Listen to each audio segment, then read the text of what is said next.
Oh, so,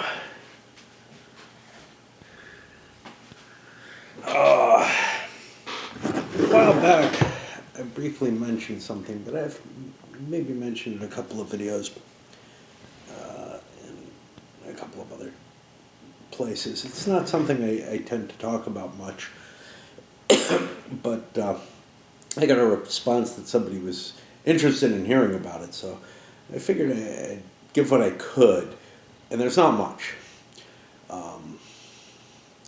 When I was, I guess, 5 years old,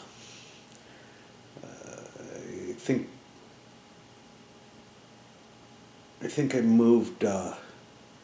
Maybe it was 4 when I moved to Venezuela for a year, and we lived up on a hill above Caracas. Someday I'll go into more about my memories of that whole situation, because there's kind of like a lot of interesting stuff to do with the whole trip and everything. It's just I don't know if I could put everything into words easily. We lived up on a hill surrounding Caracas. It was a ritzy neighborhood, to be honest. We were just renting there, but there were like a couple of generals on our street. Yet, all the houses had, they were all walled off, and they had like metal spikes coming out of the walls to make sure nobody could climb over it. And then the ritzier places, ritzier than what we lived in, had something that really struck me, which was broken bottles in between the spikes, just to make it even harder, because the spikes weren't really that big a disincentive to somebody trying to climb in, but getting a lot of broken glass might be. Anyway, this is the first time that I can remember nighttime walks, which were a thing that our family tended to do. Now, I don't know when I was younger if we did any, but the place we were in and that we were renting didn't have like a yard or anything like that. Where we moved from before that had a couple of acres of yard, so we could like walk around in our own fields and whatnot after dinner or something. And there wasn't really, like, the road there was kind of like a little highway type thing, one of the little 2-lane country highways. But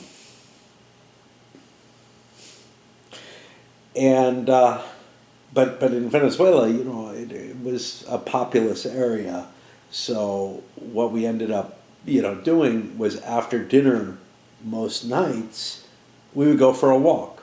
And we would go for a walk up a little further up the hill, and there'd be this beautiful panoramic view of the whole city, all the lights sparkling and everything, like gems. It was something my dad used to really like to see. And there would also, it would be kind of dark at that end of the hill, and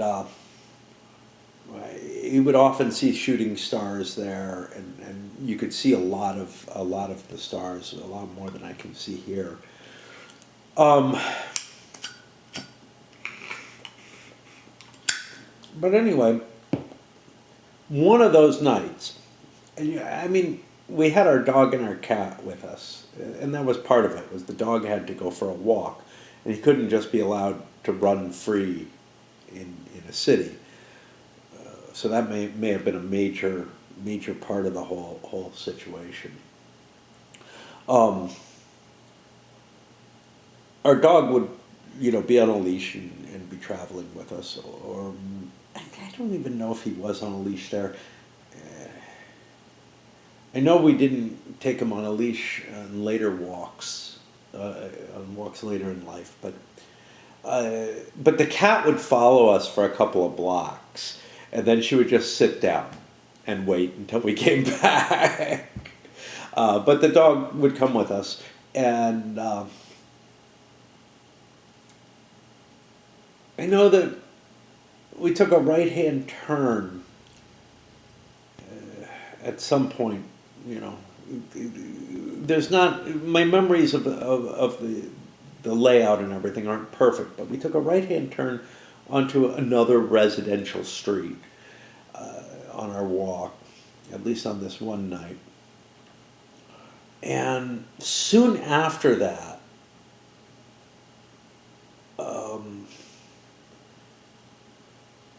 and I'm not sure of the order of these things, but our dog and other dogs started barking.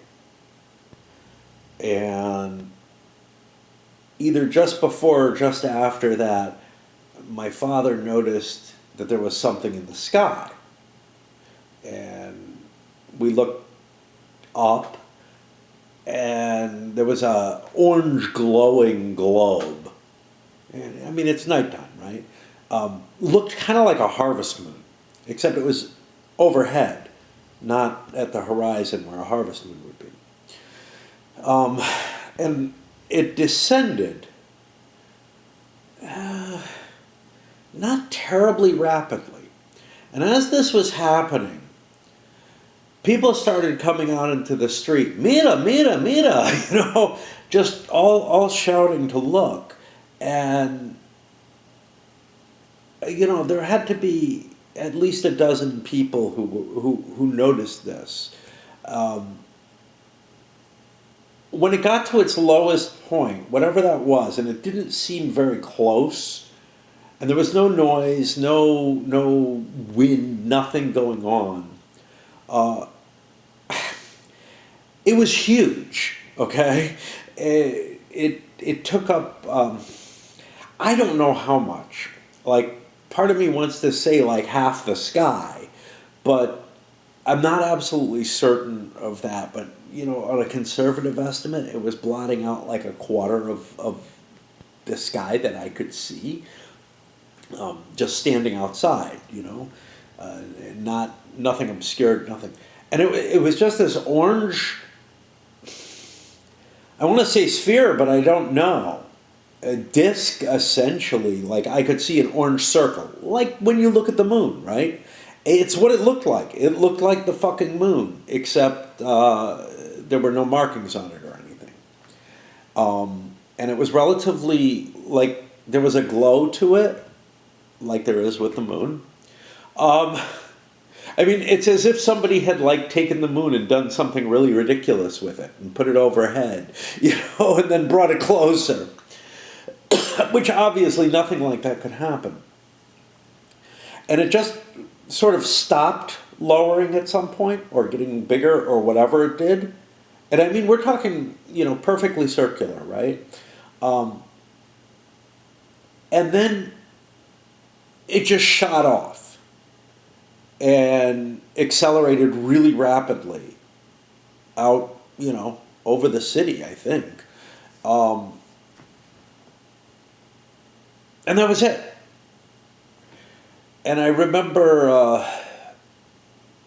my parents trying to look in the papers, look on the news, see if there was anything about it. There was no reports about it that we were aware of. We didn't know the people on that street, and I don't think we made any attempt to contact them and ask what the fuck was going on. Among other things, Venezuela didn't feel like a safe place, right? Like, there were soldiers who were direct. When traffic needed to be directed, there were people who looked like soldiers carrying submachine guns, and they'd be waving traffic with their machine gun. One time I was playing on a tank in a park, just. It was like a monument or something. And a couple of guys with submachine guns came and were like, "You have to get off the tank." But they said it in Spanish. But, Yeah, it felt so different, and there were reports of these guys accidentally shooting themselves or other people, so they weren't really careful with those guns that they were waving around. Anyway, uh,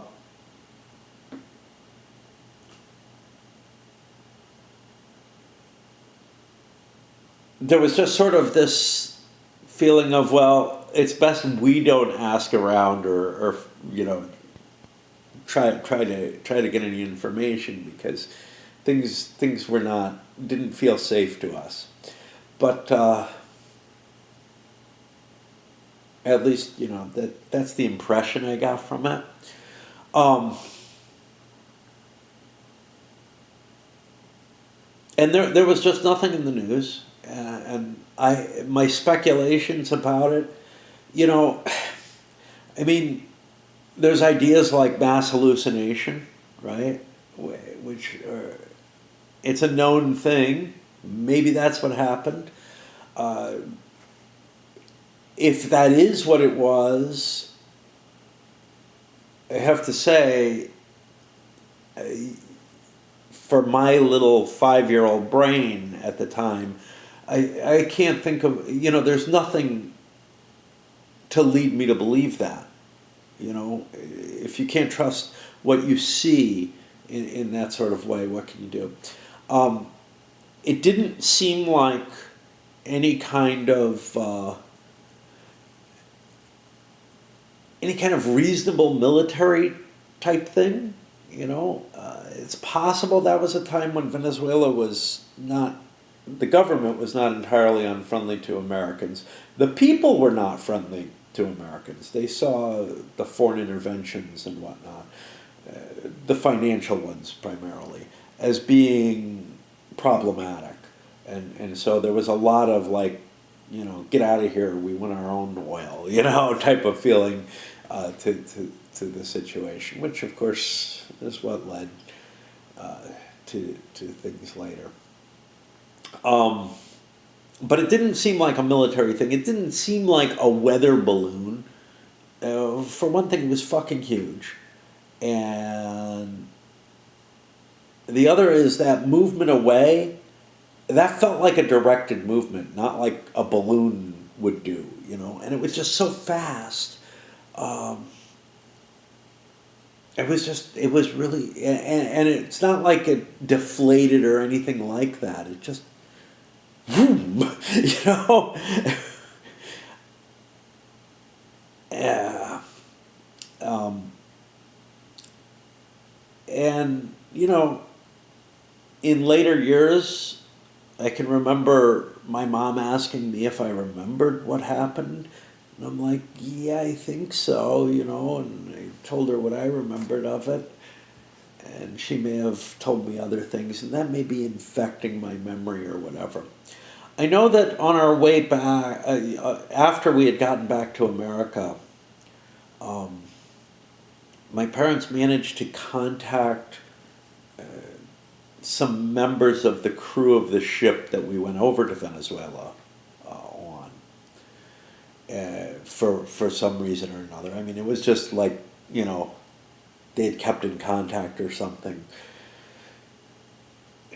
It was we were on a weird kind of ship. It was like essentially a freighter, but it carried some passengers, and it was very nice accommodations for passengers, but there weren't a lot of us, and great food and all kind of stuff. It was sort of the cheapest way for us to move all our shit to Venezuela. On the way back, we just took a plane to get out because my mom hated being there.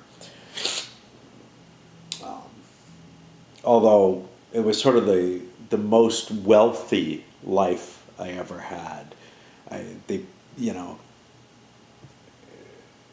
Professors were not paid a lot in America at the time that my dad left and when he came back. But in Venezuela, they were willing to pay enough, and the standard of living was so low there that we could live a fairly like upper class type of life. I mean, we had a membership at a club that we would go to all the time. I went to a private school, all kind of stuff like that. You know, although my mom didn't want me going to a private school at first until she saw what the schools were like in Venezuela. um, and I don't know, you know, like I said, we contacted some of the people who were on the ship that we traveled over on, and what they kind of had to say was, you know, each of us has seen some pretty fucking weird shit while we were sailing around in the Caribbean, and maybe they hadn't seen what we had seen, anything like that, but they had seen some pretty fucking weird shit in the sky. And it was kind of like, yeah, that's just, you know, that's just the way things are. Kind of. And I don't know if they were pulling our legs or what. I don't think I was there for it anyway. And again, I would still be pretty young at this point. You know, it wasn't long after we got back to America that we ended up in contact with them. And that's all I have, you know. But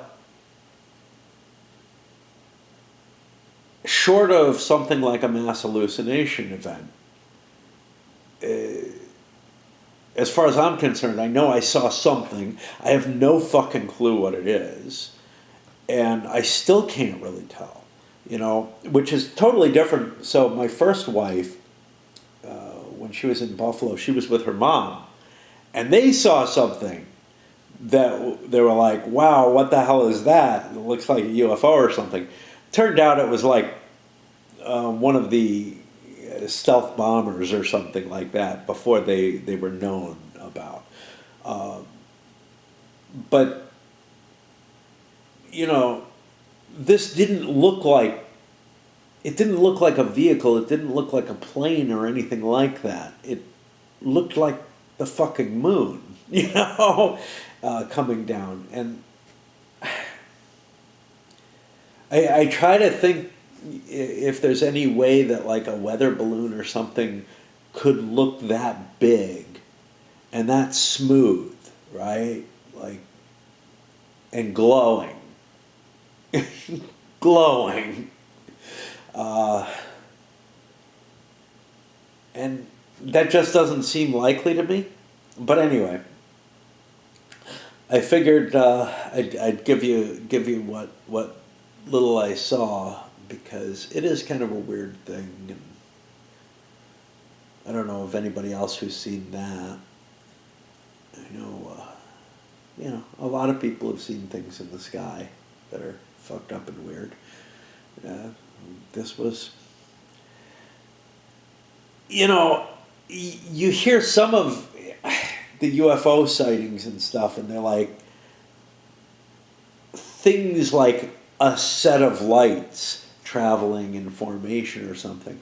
I'm like, geez, if I saw that, like I know there was a set of lights over Phoenix that caused a big brouhaha. I regularly saw lights like that over Phoenix because I was near the airport and the planes would just, you know, they'd look very similar to that kind of thing. Obviously, people could tell some sort of difference, but this just